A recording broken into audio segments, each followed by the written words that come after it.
Rebonjour, chers auditeurs de Rage 2D et re-bienvenue sur notre chaîne de Donjon Dragon 5e édition. Vous écoutez actuellement le 6e et dernier épisode de notre mini-série Feu à volonté.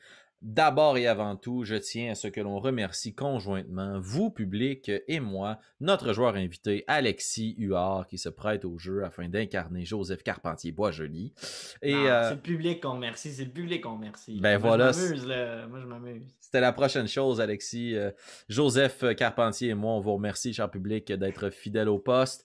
Vous êtes nombreux à suivre nos aventures et en fait, c'est pas le nombre qui compte, c'est la qualité. Je sais, j'ai beaucoup d'interactions avec vous sur les médias sociaux. Tout le monde trippe à suivre nos aventures. Vous avez des super bons commentaires. Honnêtement, merci. C'est très motivant de créer ce contenu-là pour vous. Je tiens aussi spécifiquement dans ce 6e épisode à remercier nos supporters sur Patreon. Écoutez, nous, ça nous fait plaisir de vous offrir tout ce contenu-là gratuitement, mais il y a des gens qui ont décidé de nous soutenir financièrement, quelques pièces d'or par mois qui s'en viennent dans le compte de Rage 2D pour envoyer tout ça en podcast, supporter le blog, supporter l'achat d'équipements. Donc, merci à vous, chers supporters. Et là, je pense qu'on a quelqu'un à les remercier, non pas dans le sens de lui dire merci, mais dans le sens de mettre fin à son chiffre, nul autre que l'immense dragon rouge qui semble hanter les profondeurs de la citadelle naine. Je sais pas ce que tu en penses, Joseph. C'est peut-être lui qui va nous remercier bien rapidement, par exemple. Là. En tout cas, Ben, écoute, t'es rendu au 6e épisode. J'ai hâte de voir comment ça se grille, un humain. Là. C'est ça, hein? Ça va être des petits jouets brûlés. Alors, sur ce... J'ai quand même quelques matchs de Donjon Dragon de jouer derrière la feuille de personnage et je t'avouerais que c'est le plus bas niveau auquel j'affronte un Young Dragon ou un Ancient Dragon. Donc, à mes yeux, c'est à ce jour impossible. Donc, on verra comment ça va tourner. Mais vous avez en votre possession 3 objets magiques très puissants qu'il faudra utiliser à bon escient. On se le souhaite, là, on se le souhaite. Je vous le souhaite aussi. Je suis maître du jeu puis je sais pas comment ça va aller. Fait que, en tout cas, regarde, c'est ça. Okay, hein, c'est là qu'on apprend que je suis pas capable de balance mes encounters. Trêve de préambule, chers auditeurs. On se lance tout de suite dans ce 6e épisode de Feu à volonté.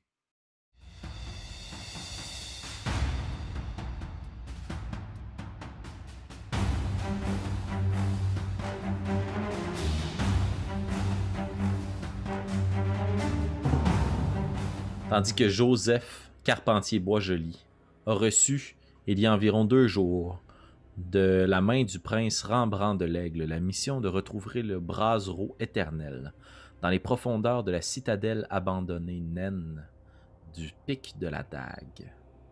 Les choses se sont corsées dans les dernières heures. Alors que Joseph, après avoir pénétré la citadelle en déchiffrant une énigme à l'extérieur, a réalisé que celle-ci était gardée par des pièges, mais aussi investie par une horde de kobolds, de petites créatures draconiques, qui ne semblait pas du tout porter sur la négociation. En investiguant les lieux et en tentant d'être le plus furtif possible avec son associé anciennement GDC 3000 devenu Flaxoflex, notre ami Joseph est tombé sur nul autre que des représentants de l'Empire du Soleil Noir, qui se sont avérés beaucoup moins maléfiques que ce que la propagande raconte. Ça a amené Joseph à prendre une décision morale relativement facile dans les faits, puisqu'il est lui-même affilié à 3 gnomes, s'acoquiner, s'adjoindre, s'allier dans une certaine mesure avec des représentants de la Ligue des Petits Êtres, des Nains et des Gnomes, venus ici pour la même raison que Joseph, retrouver le Brasero éternel. Par contre, ces derniers avaient plus d'informations que lui. Le Brasero n'est pas une torche ou bien tout autre objet magique. C'est une torche vivante, c'est une bête ailée, ancienne, légendaire, dangereuse, un dragon rouge qui hante les profondeurs. La stratégie, évidemment, étant donné la force de cet ennemi, n'est pas de le pourchasser et de le pourfendre, mais plutôt de se mettre dans une situation avantageuse afin de le mettre en serre, de le rendre prisonnier, de des boules de fer qui ont été apportées par les gnomes et dont la magie permet justement d'emprisonner les bêtes. Par contre, au cours des derniers instants, après que Joseph ait ouvert les trames d'aération, les tracts d'aération et les canalisations permettant par la suite de rapatrier à la surface le dragon, cette même bête semble s'être réveillée. Et dans un ultime affrontement, les nains semblent avoir perdu des alliés, si bien que cette force qui semblait se rendre au tout début vers le dragon est maintenant amenuisée, affaiblie. On retrouve Joseph en compagnie de Pat d'Or, de Flaxoflex, ainsi que de Singram, dans les souterrains. 4 petites personnes de bas niveau se dirigeant vers un affrontement. Joseph, OK. que désires-tu faire pour te préparer à ce combat, le chemin devant vous étant sans difficulté? Ben, comme on va marcher vers, je vais dire un certain défi plutôt qu'une mort certaine, je vais fouiller dans mon... j'ai comme un petit sac banane là, devant. Je vais fouiller dans mon sac banane, puis je vais trouver une potion là, avec un liquide rouge que j'ai retrouvé. Pied d'or, j'ai trouvé ça sur. Malheureusement, le cadavre là, d'un de vos confrères de la citadelle, je présume. En auriez-vous besoin? Ah, je vous remercie de cette attention, mais je ne crois pas que j'ai aucune chance de me sortir vivant de cette aventure. Vous savez, nous nous sommes tous portés volontaires afin de venir terrasser cette bête. Je servirai de diversion moi-même, et j'entends bien lui planter ma hache profondément entre les narines. Si vous croyez avoir une chance de regagner la surface, buvez-la. Sans vouloir vous vexer, je sais pas. Honnêtement, je sais pas trop comment aborder le sujet, mais je vous l'offrais afin de savoir si vous aviez besoin de ça pour constituer un appât intéressant, nécessaire. Sentez-vous le besoin de vous guérir. Maintenant, peu importe vos chances de quitter les lieux. Avez-vous besoin de soins là?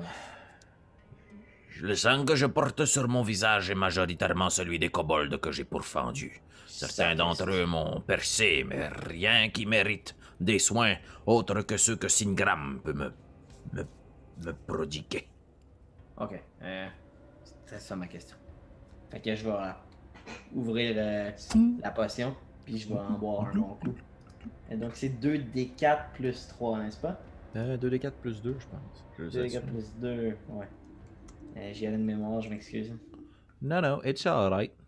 2d4 plus 2. Pauk! Donc ça fait 11 points de vie. 11 points de vie, fantastique. Ah, j'ai roulé 7 quand même sur mes 2d4. Ça base. Au moment où tu cales, ça peut pas faire 11. C'est 9 points de vie. 9 points de vie, ouais, voilà. Tandis c'est que tu vides cette potion dans ton gosier, Singram te regarde. Non, ça va, moi non plus, je n'en avais pas besoin. J'apprécie. On coupera les mathématiques au montage.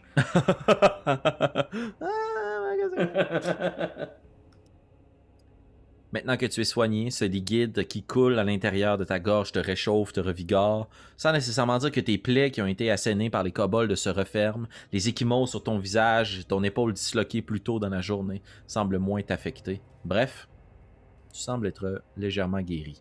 Les prochains jours seront difficiles pour toi, courbaturés, et probablement qu'une douleur à l'épaule t'élancera pour les prochaines années. Mais pour l'instant, tu te sens minimalement fin prêt à affronter la bête. Continuer à avancer dans ce sombre corridor. Est-ce qu'il y a une stratégie quelconque dont tu aimerais discuter avec tes collègues, t'enquérir de leurs habiletés ou quoi que ce soit?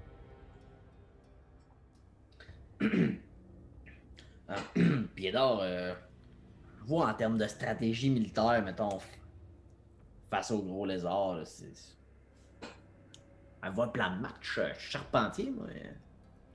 Je crois que la meilleure stratégie serait pour moi d'attirer son attention, de le distraire avec ma hache. Le temps probablement qu'il vide son gosier de ses flammes. Je pourrais tenter de me remettre sur pattes, ou Singram pourra me ramener s'il le faut. Lorsque vous en aurez l'opportunité, vous et le colosse de métal, vous devriez tenter de lancer votre boule de métal sur lui et l'emprisonner. Par contre, peut-être qu'il aurait été préférable de vous parler de cela plus tôt. Vous savez que cela n'est pas sans possibilité d'échec. Il est probable que vous manquiez votre cible ou que elle ne puisse pas l'emprisonner convenablement, ou même que la bête puisse se libérer de sa geôle. Si au moment où vous lancez votre prison, votre chance ne se déploie pas comme il faut, Alors je vous serai gré de prêter assistance à Singram et à moi-même afin que nous puissions, nous, à notre tour, tenter d'emprisonner la bête. Nous ferons vice-versa. Je le distrais avec ma hache. Singram a la possibilité de nous soigner, de nous prodiguer la bénédiction de l'au-delà afin d'améliorer nos chances de succès. Bon. Très bien. Donc, vous avez une chance. Singram a une chance. Et Flaxoflex a une chance. C'est exact.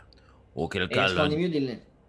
Allez-y, pardon, je suis un rustre, j'allais vous interrompre. Non, mais même chose, même chose. Vous savez, sur le chantier, on parle tout le temps en même temps que les autres. Ah, Vieille habitude. J'allais dire, est-ce qu'on est mieux de toutes les lancer en même temps ou les uns à la suite des autres? je crois qu'il serait préférable de les lancer les uns à la suite des autres, puisque, comme je vous dis, le fonctionnement de cette prison portative est tel que lorsque la bête est prise à l'intérieur, elle peut tenter de se libérer une fois. Si elle échoue sa tentative, les bandes de métal se resserrent sur elle et elle ne peut pas s'en sortir pour une période de 24 heures. Les nains que nous avons renvoyés à la surface sont partis prévenir notre équipe d'extraction. Des nains sapeurs et mineurs avec des gnomes enchanteurs qui vont pouvoir extirper la bête. Ce ne sont pas des guerriers, alors ils ont préféré ne pas se joindre à nous pour l'instant. Est-ce que, avant qu'on... Très bien, parfait. Est-ce que vous pouvez me promettre que s'il arrive quoi que ce soit à moi ou à Flaxoflex, vous allez utiliser les gnomes sapeurs pour nous remonter à la surface? J'aimerais ça qu'on puisse nous ramener à nos maîtres si nous arrive quelque chose. Il enlève son ombre, puis tu vois que son crâne est dégarni, les cheveux sont lichés, la sueur, il y a encore un peu de sang séché au rebord de son casque. Mon casque aussi, chauve à chauve. C'est une promesse de nain. Il remet son ombre. Je remets le bien. Hein? Alors, êtes-vous prêt à en découdre avec une bête ancienne? Non? C'est la bonne réponse. Moi non plus. Souvenez-vous que le courage, ce n'est pas l'absence de peur. C'est la capacité de continuer à progresser en dépit de cette même peur. Oh, je vais en ramener à Norski, celle-là. Un morceau de sagesse naine. Très bien. Allons-y. Puis il prend les devants dans le sombre corridor. Et l'ambiance est lourde.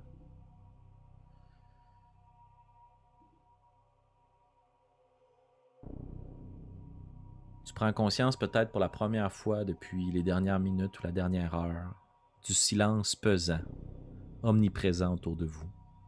Et ce que tu attribuais au début à des vagues de stress, d'angoisse, ou des relents des douleurs dans tes épaules ou des blessures précédentes, le sol qui tremble véritablement. Il y a des fissures qui semblent apparaître de plus en plus dans les tunnels. Rien qui pourrait menacer leur intégrité pour qu'ils s'effondrent sur votre tête, bien que ça ne semble pas être l'endroit où monter bivouac. La bête est réveillée, et la bête est en train de réveiller la partie de la citadelle qui lui appartient. L'odeur de sulfure est encore plus puissante, et à chaque fois que vous croisez une petite flaque d'eau au sol ou des canalisations qui semblent faire circuler les eaux qui permettent d'activer les différents mécanismes de la citadelle, ils sont fumants, certaines parties même de ces tuyaux-là, presque rouges tellement ils sont chauds. L'eau est chaude, l'ambiance est chaude, l'air est lourd. Tu peines à respirer convenablement tandis que vous vous enfoncez de plus en plus et que tu as l'impression, bien malgré toi, de t'enfoncer dans le fourneau d'un boulanger. Tu t'approches de ce qui serait une flamme incandescente. Et ton rêve de la veille te revient à l'esprit. Toi qui tentais de te rendre au brasero, impossible de l'atteindre, de marcher inatteignable. Tu as désormais la conviction qu'aujourd'hui, tu pourras le rejoindre, mais tu ne sais simplement pas si tu pourras en revenir. Ah, je suis shaké pas mal, là. C'est sûr qu'en marchant, là, je vais essayer de vérifier, mais mon réservoir à graisse est vide, là. Le bout de porc, il pend, puis il me frotte l'avant-bras. Ça sert plus à rien. Je vais prendre ça, je vais détacher ça. Je vais la laisser au sol, puis le torque-au-trap, il est vide. Il sert plus à rien. Je vais l'attacher après ma ceinture, puis contre mon instinct, mais suivant la logique, puis sans doute le courage nain qui m'entoure, je vais prendre mon couteau à bois, puis je vais le remettre à ma ceinture, puis je vais vraiment empoigner mon Warhammer à 2 mains, puis je vais avoir les mains un peu moites en serrant fortement mon marteau de guerre. Puis je vais marcher en me disant que, tu sais, dans le fond, ça fait bien longtemps que mes 2 pieds sont sur cette terre, puis c'est un peu glauque, puis un peu triste ces temps-ci, tu sais, je suis un peu seul, donc j'ai mes gnomes, mais ça fait longtemps que j'ai vu ma famille, puis que si jamais je peux pas aller rejoindre ma famille adoptive qui me suivent depuis quelques temps, j'irai sans doute rejoindre ma vieille famille à moi, puis en marchant, je vais, tu sais, sachant bien que la furtivité sert plus à rien, je vais me surprendre à fredonner la chanson qui est émise par ma boîte à musique quand je me recueille. Puis on dirait que ça va me permettre d'alléger un peu ma marche, puis et comme puis y penser, puis juste penser à mes beaux souvenirs en place. Wow. Tu t'avances dans ce tunnel en fredonnant la chanson, cette berceuse que tu as si souvent entamée pour amener ta fille à s'endormir. Les visages de ta famille sont flous, le bruit de leur voix, leur rire. Tu t'avances. Puis tu es sorti de ta torpeur par des bruits de pas rapides qui foncent vers vous. Et un kobold passe à côté de vous à toute vitesse, ensanglanté une partie de son corps fraîchement brûlé. Le nain saisit sa hache, laisse passer le kobold. Je crois que nous arrivons bientôt à destination. Progresse. L'odeur de sulfure est encore plus puissante. Je vais mettre une main sur l'épaule du nain puis je vais y caster Guidance. Excellent. Mes pensées vous accompagnent, pied d'or. Et la chance de gnome, je présume.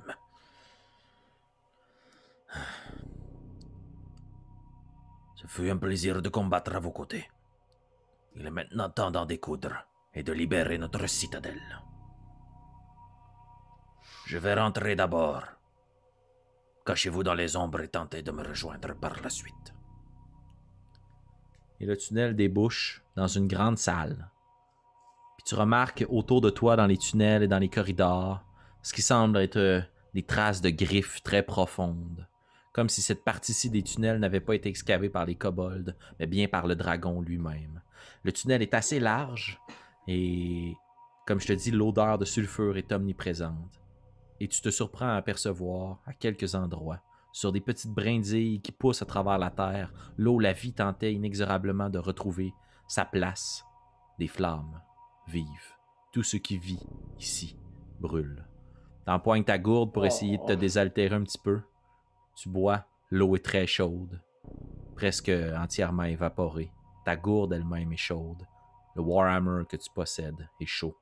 Et vous avancez dans l'antre de la bête. Au sol... Arrêtez là, tu sais, ça serait correct.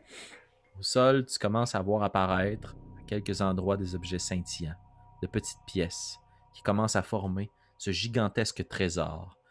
Un trésor qui est aussi gigantesque que la réputation du dragon. Dragons qui sont réputés pour justement s'asseoir et s'endormir dans des montagnes d'or et connaître à la moindre pièce la composition de leur trésor.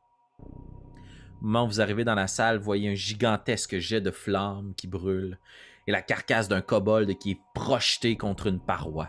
Pour te permettre de visualiser la pièce, imagine-toi que tu rentres dans une très très grande église. C'est à peu près ça là, la dimension de la pièce, une grande cathédrale avec un plafond en voûte, sauf qu'ici, c'est un mélange entre l'architecture naine et puis l'architecture très rustique, rustre, barbare des kobolds. C'est entre le monde des nains et le monde des dragons et la composition de l'antre de Voarixtor. Il est là, au centre de la pièce, les pattes profondément plantées dans le sol, à travers les montagnes d'or, ses ailes gigantesques étendues derrière lui, qui ont une couleur rouge très vive, qui témoigne de DM à joueur, de la jeunesse quand même du dragon. Mais pour ce qui est de Joseph, la bête est impressionnante, miraculeuse, légendaire, digne de toutes les histoires les plus ténébreuses, les plus dangereuses. Les écailles du dragon sont rouges, mais chacune des cornes et des protubérances qui quittent son corps, marquées comme le fer qui a été frappé, chauffé, noirci avec le temps. Sur son crâne, 2 grandes cornes qui poussent vers l'arrière, 2 yeux à l'intérieur desquels semble vivre une flamme qui ne cesse de brûler. De sa gueule, des dents quasiment aussi longues que la poutre du manoir que tu as visité plus tôt, mais elles ne sont pas au 45 ni cassées. Elles sont pointues, acérées et servent à déchirer des petits êtres. Il se retourne vers l'entrée du tunnel d'où vous faites irruption. Et tu assistes à quelque chose qui va marquer la vie de Joseph pour le restant de son existence. Certes la bête, mais c'est là que tu prends conscience du courage des petits êtres. Pat d'or avance, la lance, la hache dans sa main, fier, fort, ne se laissant pas fléchir par la peur ou par le stress sur ses épaules, la responsabilité. Il s'en va à un rendez-vous avec la mort et il est finalement prêt à l'embrasser.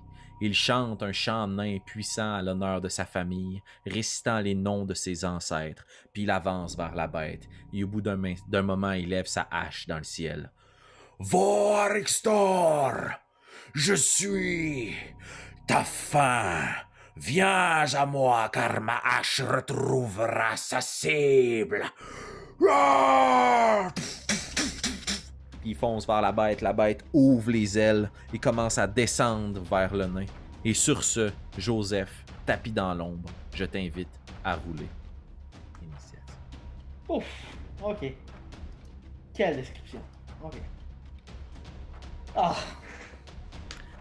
Ah, ok, ça part bien, Félix, ça part bien. Je le roule pas, c'est vrai. Il joue en même temps que moi, yes. Yes. Ok, ton initiative. Ouais. 4. 4. Yes. Ok. Yes. Ok. Non, mais je veux laisser ça aller, tu sais, je veux voir quand c'est bon. Comment ça va. Je peux, tu sais, option 4, hein, je peux toujours revenir, puis tu sais, comme le brassereau, il est là. C'était ici, c'était là. Option 4. La première personne à agir dans cette ronde d'initiative, dans plusieurs secondes, tout au plus une minute, j'imagine, cet affrontement. Tandis que la première personne qui se déplace, c'est Pat d'or, qui fonce vers la bête.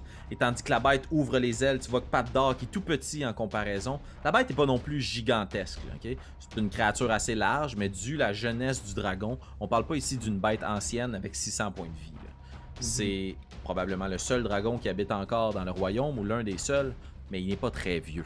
Par contre, en comparaison du nain, il est juste gigantesque. Le nain fonce avec sa hache, puis il plante dans la patte. Tu vois que le dragon crie. Puis le nain fait flipper sa hache, puis la replace devant lui, puis s'en va pour asséner un autre coup. Au même moment, Singram s'approche, elle aussi de la bête. Prend sa chance, te regarde.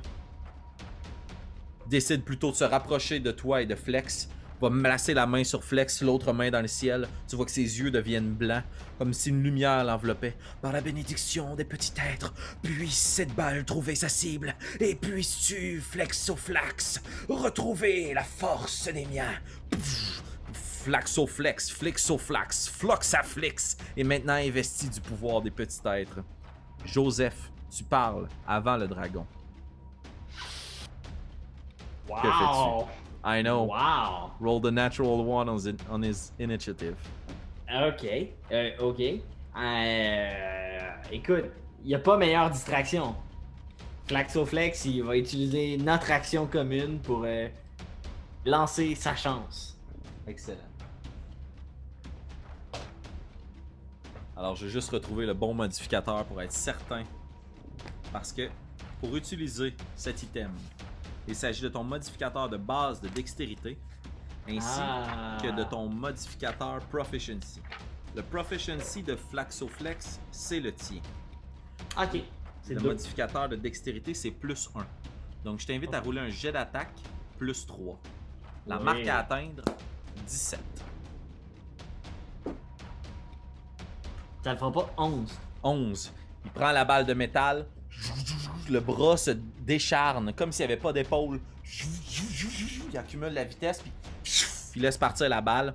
Puis le dragon, avec son aile, semble tasser la balle de métal qui retombe au sol à 30 pieds de toi. Toujours utilisable, elle est refermée sur elle-même. Joseph, bonus action, que fais-tu? Je vais courir jusqu'à la balle de métal.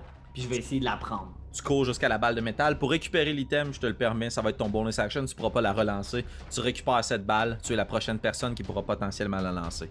Par contre, la bête venant d'éviter ton attaque va s'en prendre aux 2 petits êtres qui sont devant toi. À toute fin pratique, j'estime que tu es à l'écart, mais que les 3 autres personnages sont dans son souffle de feu. Oh. La bête se recule. Et de sa gueule, même si t'es à une trentaine, quarantaine de pieds, tu sens tes cheveux qui brûlent, le poil de ton visage qui le désintègre tellement la puissance de la chaleur est intense. Et tu vois le nain qui place sa hache devant lui, qui se cache derrière la lame de métal. Et puis il y a des flammes qui passent de chaque côté de son corps. Et il semble se relever péniblement. Par contre, Singram à ses côtés, les robes enflammées tombent au sol. Et pour ce qui est de Flexoflax, ça va être 24 points de fire damage qui vont encaisser. Il était pas trop loin par contre, hein? On l'avait remis plein, il me semble. Oui. Ok, ouais, c'est ça. Et tu vois que la chaleur revient à l'intérieur de la gorge du dragon et qu'il semble prêt à sa prochaine action à relâcher un prochain souffle. Avec son bonus action, il va laisser entendre dans votre esprit une voix grave, lourde. Vous n'êtes pas de taille pour la flamme éternelle. Brûlez. On revient à l'initiative. Pat d'or reprend sa hache. Et toi, tu n'es pas de taille pour affronter les petits êtres.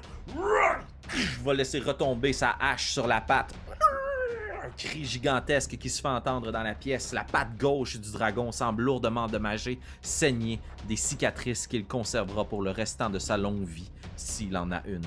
Singram, entre le vie et la mort, se rapproche un petit peu plus de la vie. Tu vois que ses yeux vacillent, incertaine du monde dans lequel elle se trouve. Elle a réussi son life saving throw. Il lui reste donc 2 succès à obtenir.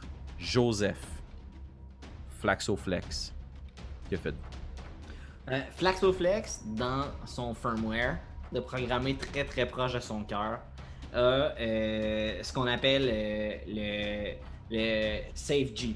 Donc, c'est le mécanisme de sauvegarde de tout gnome.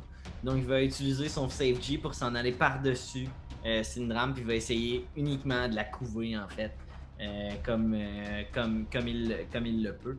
Excellent. Et, je vais essayer de vérifier si le dragon perd son regard et suit mon collègue Flax qui se dirige vers le gnome. Et au moment où il détourne son attention, je vais juste lancer chance. Et je vais bien les faire dans l'ordre. Je vais lancer chance et ensuite je vais crier « La taille n'a pas d'importance! » en lançant chance. Au ralenti, la balle se rapproche de la cible. Le dragon rebat les ailes au même moment. Je t'invite à faire ton jet d'attaque. Plus dextérité, plus proficiency. Ok, donc là, j'ai plus 4. Fait que c'est un des 20. Plus 4. Puis il me reste encore un lock point. Est-ce que je peux mettre Guidance? Non. Non, parce que ça aurait été ton action. Non plus. C'est l'autre qui blesse, ok. Fait que c'est un des 20 plus 4, ça donne 18 plus 4, 22. 18. Tu lances la balle de métal qui percute de plein fouet la tête du dragon, comme une toute petite boule, à peine grosse comme son œil. Puis comme une grande toile d'araignée, la boule de métal s'ouvre. Puis tu vois de gigantesques tentacules de fer qui viennent serrer les ailes, qui se referment sur le dragon, qui hurle et qui crie. Un lasso qui s'entortille autour de son cou, de sa grande gueule, qui vient fermer son clapet avec son museau, les pattes qui se referment, et la bête commence tranquillement à retomber au sol. Et tu vois qu'elle s'agite, quelque chose que tu veux faire avant qu'elle passe à son tour. Est-ce que je peux faire une action ou pas? Tu viens de faire ton action en lançant. Bonus action? Bonus action. Bah, tu sais, je peux. Honnêtement, j'ai pas d'idée. Je m'excuse. C'est plate, mais j'ai pas d'idée. Il n'y a aucun stress. J'ai rien qui. Littéralement, tout ce que Joseph peut faire sur sa feuille de personnage, ce sont que des actions et des réactions. Il n'y a absolument rien qui se fait en bonus action. Quand même que je me cacherais. Mais, tu sais, je te laisse à l'œil. Parfait. Alors, le dragon, dans une ultime tentative qui va peut-être clore tout de suite l'épisode 6, va essayer de se libérer de ses chaînes. Il a plus 4 sur son jet. Il doit donc obtenir 16 ou plus pour réussir. On va voir à quel point ton dé est enragé. Et c'est un 8. En effet, mon dé n'est pas si enragé. Le dragon essaie de se débattre du mieux qu'il peut. Il y a des flammes qui creep au sol, qui viennent brûler les pattes du nain, qui reste à proximité devant lui, puis qui le toise du regard, qui le domine. La force et la magie des gnomes semblent avoir eu raison de voir Ixtar, tandis qu'il essaie de se déprendre et que plus il se débat, plus les lames de métal s'enfoncent dans son corps, le blessant du même coup, l'immobilisant sur place. Malheureusement, bien que couvert par la bonne volonté de notre ami Flaxoflex, Singram va devoir faire ses 2 saving throws. C'est un échec. C'est un échec.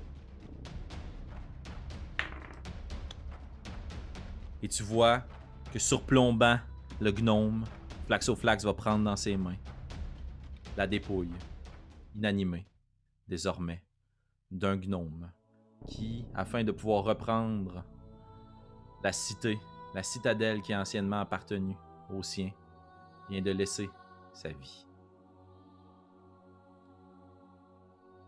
Tenant dans ses bras la dépouille du gnome, portant avec lui ce qui semble ce petit être, comme s'il tenait dans ses bras un bébé, un enfant, blessé, brûlé. Flaxoflex se retourne vers toi et vous observez la bête prise, piégée, au centre de ce gigantesque trésor. Je vais te demander par contre de résister à une ultime tentation, Joseph. Toi qui as vécu assez maigrement toute ta vie de façon modeste et austère, devant ce succès retentissant à une fortune aussi gigantesque, pour les besoins d'une ultime peut-être aventure suivante, je vais te demander de faire un Wisdom Saving Throw, s'il te plaît. J'ai moins 1. Oh, ok. Ah! 0. Fait que je pense que je vais prendre le dernier lock point de Joseph. Excellent. Puis, tu sais quoi? Non, pour les plaisirs de l'audience, laissons-la aller. Voilà, je sais que je pourrais le faire, là, mais en tant que joueur, je suis curieux. Regarde, Joseph succombe. Laissons ça aller, il a roulé 0. 1 moins 1. Il succombe à la tentation. Avec son Natural One, tu veux avoir un souvenir de ce moment glorifiant, de cet affrontement. Vous n'avez pas terrassé un dragon. La magie des gnomes ancestrale, ces objets magiques très puissants ont pu terrasser le dragon. Mais tu veux quelque chose, un souvenir. Tu prends une pièce que tu places à l'intérieur de ta bourse. Une petite pièce, ça fera pas si mal. Puis Flax m'a dit de ramener tout ce que je pouvais pour entretenir notre récolte de jouets. Donc, par contre, cette pièce, ce que tu ne sais pas et ce que tu apprends au même moment, c'est que l'ambiance qui était plutôt à honorer les morts devient soudainement lourde, noire. L'œil du dragon se fixe vers toi. Et tu vois que ses narines prises dans cette cage.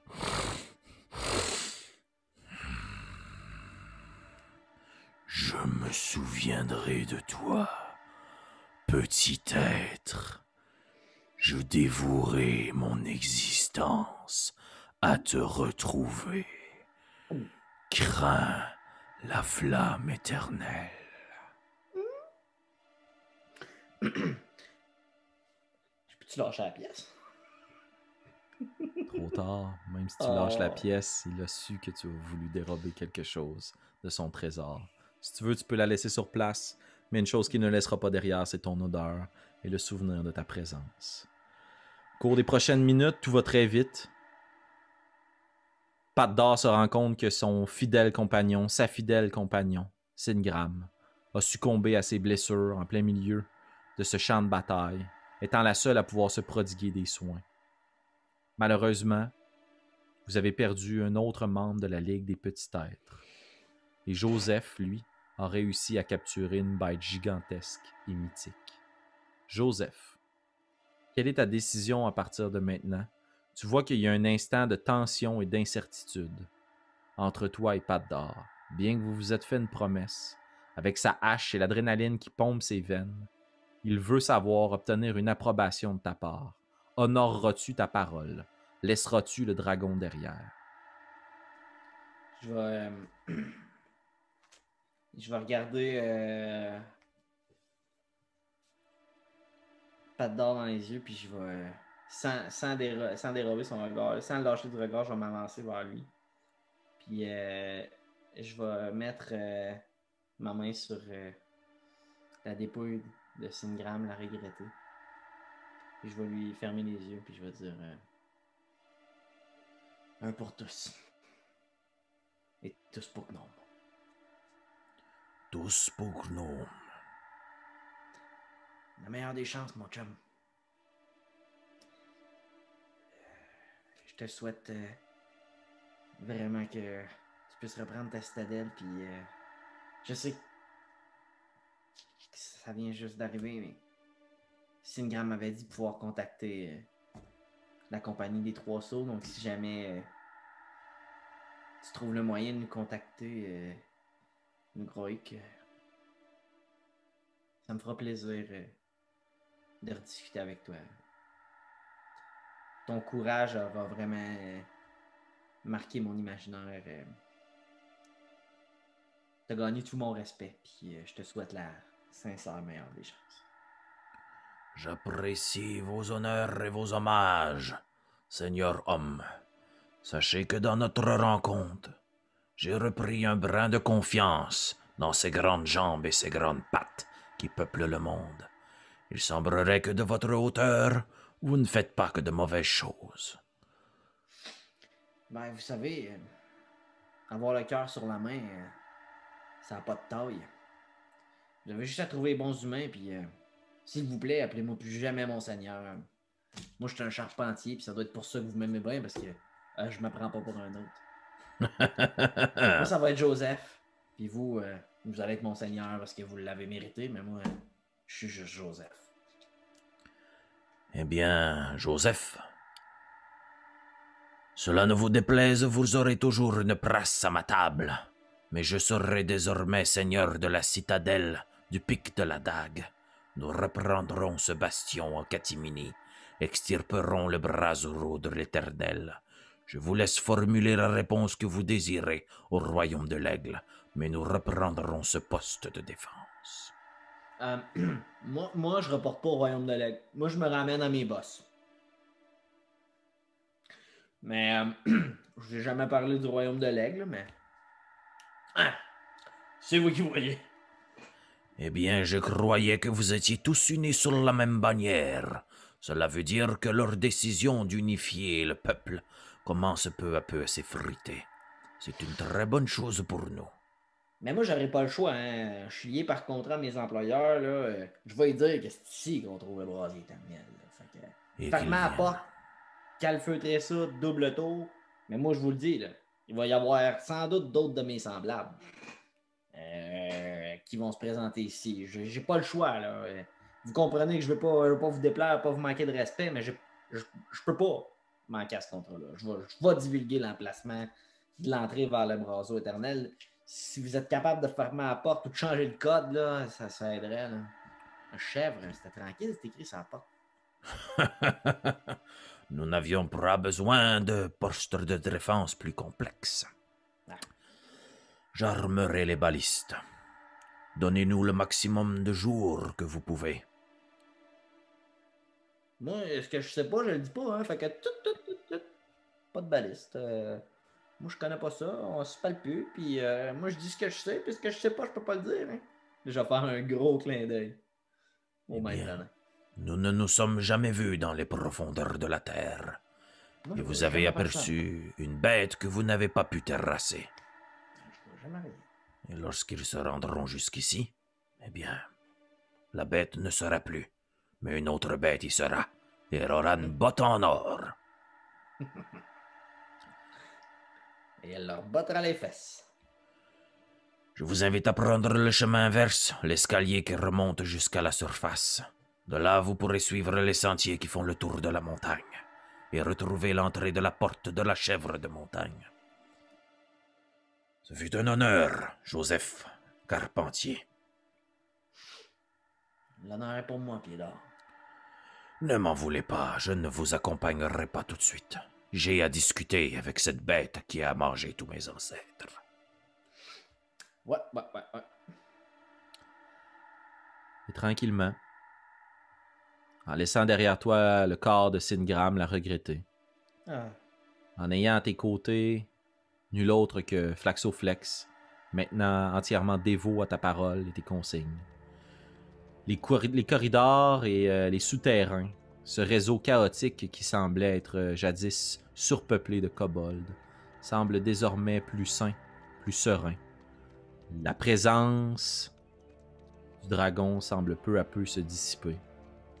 Tu retournes à la surface. Pour les besoins de la narrative, on se projette quelques heures plus tard, à l'intérieur du petit chariot. Tandis que Flax, Norski et Torque sont avec toi. Ils pansent tes plaies, écoutent tes histoires, écoutent ce que tu as à leur dire. Flax, lui, commence tout de suite à créer et à modifier les petits jouets qu'il possède pour recréer une petite figurine de dragon qui serait capable de lancer de petits jets de flammes. Torque cartographie en écoutant tes moindres paroles ce réseau de souterrains et la citadelle, en fonction évidemment de ce que tu veux bien leur rapporter. Tout, écoute, à eux, là, je suis transparent. C'est plutôt au peuple de l'aigle que je serai plus réservé. Je dirais que le strict nécessaire selon lequel je suis lié à contrat. Et à Flax, je vais lui dire écoute, mon chum, je te dis, regarde, je l'ai le contrat. J'ai tout fait pour l'empêcher de jouer dedans, là. J'ai tout fait. C'est correct, je savais bien qu'un jour ça allait arriver. Mais de toute Flax, façon. Il y a encore beaucoup de toi là-dedans, là, je veux dire. Oui, mais écoute, écoute, mon chum, là. J'ai rien fait, là, je te jure. Je te fais confiance, Joseph. De toute façon, j'en ai fabriqué un. Je peux commencer à en fabriquer un deuxième. Et si je ne m'abuse, on aura quelques pièces d'or pour couvrir nos dépenses, n'est-ce pas, Norski? Nous aurons toute l'or que nous avons besoin. Par contre, je crois faire un petit détour avant de me rendre au royaume de l'Aigle directement. Nous avons reçu une missive. Nous pourrons renvoyer un rapport au royaume de l'Aigle, ou bien faire escale. C'est toi qui décides, Joseph. Mais notre prochaine destination, elle est connue. Il se trame des choses étranges dans des ruines un peu plus au nord. Nous avons été appelés par la missive locale afin d'enquêter dans les ruines d'Azultown. Je crois qu'on y trouvera quelques piécettes et nombreux autres mystères. Mais vos 6 jambes et vos 6 bras seront bien nécessaires pour mener cette aventure-là. Autant que ça me peine de vous annoncer ça, mes amis. À compter d'aujourd'hui, nos chemins doivent se séparer. Et que voulez-vous dire, Joseph? Vous êtes notre meilleure addition. Et vous êtes la mienne. Sans vous, je suis plus rien pantoute. Je suis fini. Mais là-dedans, une fois que j'avais 2 pieds dans le temple, je pouvais pas revenir en arrière. Comme on dit, je suis allé dans le doute, le gaz au bout. J'ai affronté des créatures terribles, dont une qui a juré vengeance. Une créature qui va me poursuivre aux 4 coins de la planète. Puis je peux pas vivre une autre journée en sachant que je vais mettre votre vie en danger. Joseph, j'apprécie ce que tu fais pour nous, mais je voudrais simplement te rappeler qu'au quotidien, nos vies sont en danger, et qu'à l'intérieur de ce chariot, tu es caché et camouflé. De toute façon, tu ne durerais pas 3 jours sans nous à l'extérieur. Fais-nous confiance. Nous, les gnomes, nous avons une parole. Nous la respecterons. Nous t'aiderons. à te délier de cette bête cruelle qui te pourchasse. À condition, bien sûr, que tu sois enclin à partager avec nous tes nouveaux talents. Ouais. Mes nouveaux talents, vous m'avez tout donné, là. J'improvise, moi. Mais, écoute, regarde, je vais te raconter mes aventures, puis si t'as une leçon à en tirer, ça sera ça, là. Mais moi, je suis juste un charpentier. Eh bien, tu es rentré dans cette grotte, charpentier, et tu en es ressorti héros de la compagnie des Trois Sceaux. Ok. Regarde, on va le prendre, là, mais le grand héros, là, c'est vous autres, là. Dans le noir, je voyais rien. J'ai mis mes lunettes. Dans le noir, je pouvais rien faire. Je frottais mon couteau sur mon épaule, puis ça crachait du feu. À un moment donné, j'étais mal pris, j'ai lancé une corde à qui? Sans vous autres, je l'aurais lancé dans le vide, mais grâce à vous, j'ai lancé un robot de 3 tonnes. Non, je vous le dis, les vrais héros, ils sont au centre de commande, là. Moi, je suis juste un charpentier. Eh bien, comme quoi, derrière chaque grand homme, il y a 3 petits gnomes. Et c'est ainsi... Tous. Oh, tous pour gnomes! Très bien. Excellent mot de la fin, Joseph. C'est ainsi qu'on va terminer cette aventure, ce 6e épisode. Ce combat qui, en vérité, était plutôt un rythme de survie. Impossible, évidemment, pour vous, avec vos petites lames, de pourchasser et de pourfendre un dragon. Mais vous avez réussi à le capturer. Malheureusement, une malédiction pèse désormais sur tes épaules. Et qui sait ce que l'avenir et le destin te réservent. Peut-être que ton destin te permettra de te rejoindre à d'autres esprits tourmentés et d'autres fugitifs. On verra bien ce que nous réserve aussi l'avenir de la chaîne Rage de Dés. Chers auditeurs, je vous remercie d'avoir été avec nous pour cette mini-série. Je vous remercie pour votre support, vos commentaires, votre soutien, pour votre amour sur les médias sociaux. On vous la retourne. Ça a été un plaisir de partager cette histoire avec vous. Alexis, merci d'avoir incarné Joseph avec autant de justesse et de passion. Ah, ça m'a fait plaisir, c'était vraiment le fun. C'était vraiment le fun. Puis je vais être à l'écoute des suggestions des auditeurs pour le nom du prochain robot de Flax. Si jamais il y en a qui veulent aider mon esprit créatif à définir un peu qui, quoi, quelle sera la prochaine création de mon trio de petits gnomes. Qui sait, si vous mettez assez de pression sur Félix, peut-être me réinvitera-t-il sur Rage de Dés pour faire une autre partie. Il y a de fortes chances, c'est pas pour rien que beaucoup des chemins convergent vers la même destination. Alors sur ce, chers auditeurs, je vous remercie d'avoir été avec nous et on se dit à la prochaine.